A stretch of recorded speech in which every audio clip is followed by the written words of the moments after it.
नमामि बाबा इच्छित वरदायकम। एक दिन संध्या समय पूज्य बाबा टहलने न जाकर सीधे आश्रम चले आए। संभवतः मई या जून 1955 का समय था। कुछ देर तो पूज्य बाबा कमरे में व्यवस्थापक जी से बातें करते रहे और हम लोग अंदर बरामदे पर इंतज़ार करते रहे। इंतज़ार करने वालों की संख्या 5 या 6 थी।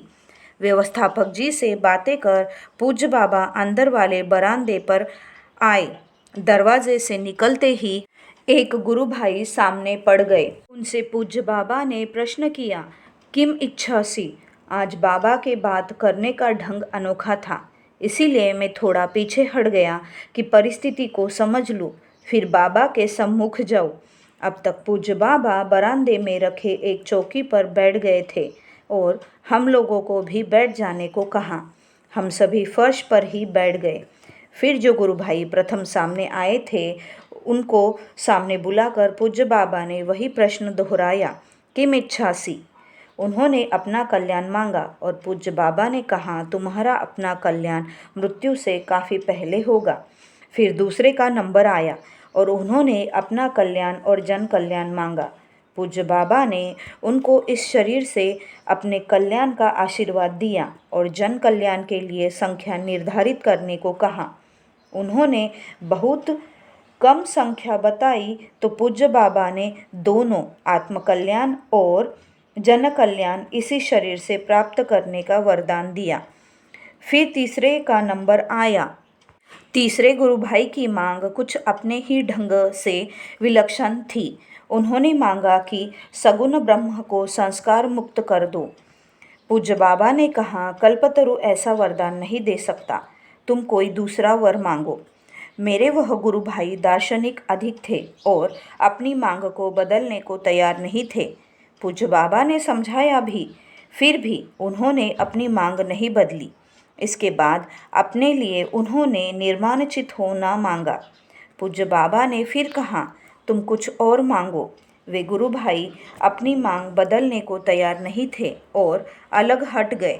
अब तक हम लोगों की समझ में आ गया था कि पूज्य बाबा आज कल्पतरु बने हुए हैं।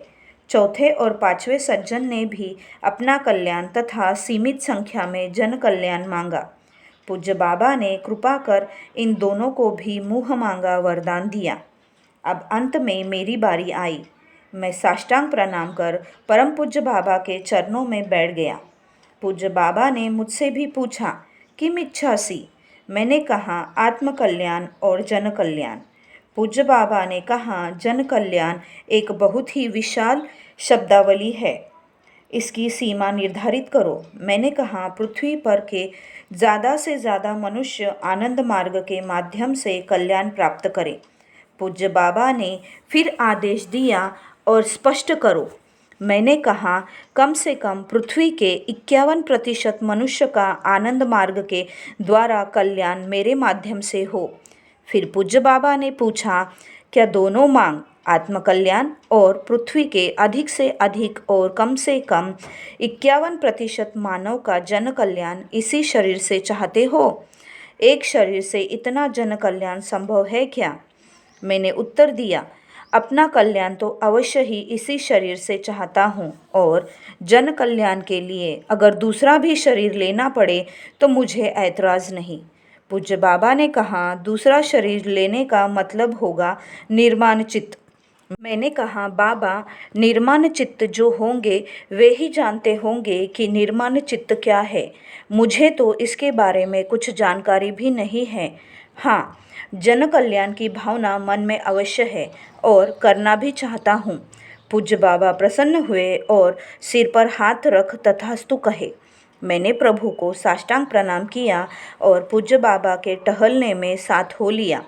दूसरे दिन व्यवस्थापक जी ने बताया, परम पूज्य बाबा उनसे बता रहे थे कि देखो, औरों ने सीधे निर्माण चित्त मांगा तो कल्पतरु ने नहीं दिया और नागिना को दोनों मिल गया।